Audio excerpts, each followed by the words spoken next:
председателка. Почитувана председателка на Државната комисија за спречување корупција, госпоѓа Ивановска, би сакала да бидам оптимист и да верувам дека зголемениот број на пријави поднесени до Државната комисија за спречување на корупција е резултат на зголемената доверба кај граѓаните во институцијата, а не е резултат на зголемениот степен на корупција. Искрено жалам што слушнав дека сте немале доволно услови, најмногу заради тоа што во оваа држава во која што се потрошија толку пари за непотребни работи, а од друга страна властите се полни во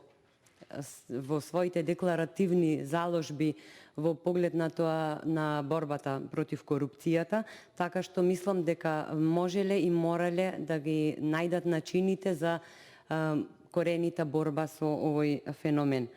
Не планирав да земам збор, меѓутоа ме инспирира колешката Ангелинка и затоа малку можеби ќе се оддалечам од темата, меѓутоа ако овде не би продискутирале на темата корупција, не знам каде би било посоодветно место за да се начне феноменот на корупцијата. Читав една анализа од Младински образовен форум, според која фрапантни се податоците за незапознаеноста на младите со феноменот на корупцијата, односно, иако младите се соочуваат со овој феномен, уште во образовниот систем, со самото влегување во образовниот систем, тие сметаат дека едноставно корупцијата ја сметаат како нормална појава, затоа што дотолку е одомаќинет овој феномен во Република Македонија, што едноставно сметаат дека така треба да биде. Анализата на Младинскиот образовен форум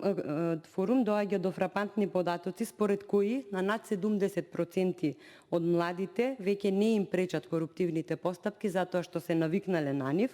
а 53% не би пријавиле корупција. Причините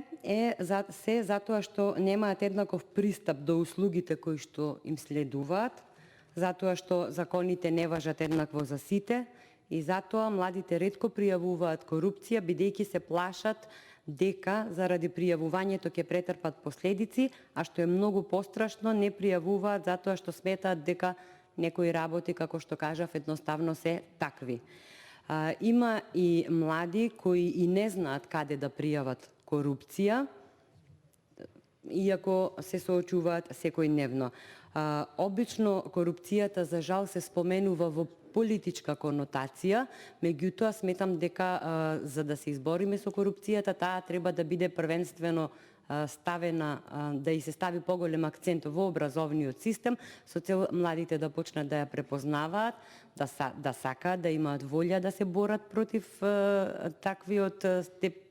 против корупцијата, затоа што оние кои што биле корумпирани, голема е веројатноста дека кои што биле соочени со корупција, голема е веројатноста дека и тие ќе станат еден ден корумпирани. Доколку се искрени нашите заложби, сметам дека сите заедно, како што каже и председателката, треба да направиме еден работен состанок, да ги дефинираме работите и полека да почнеме да го искоренуваме овој феномен, почнувајќи од најмладите кои што ни се најбитна категорија во Република Македонија, па понатака. Да не дозволуваме натака овој поим да луѓето да го перцепираат како нормална појава. Благодарам.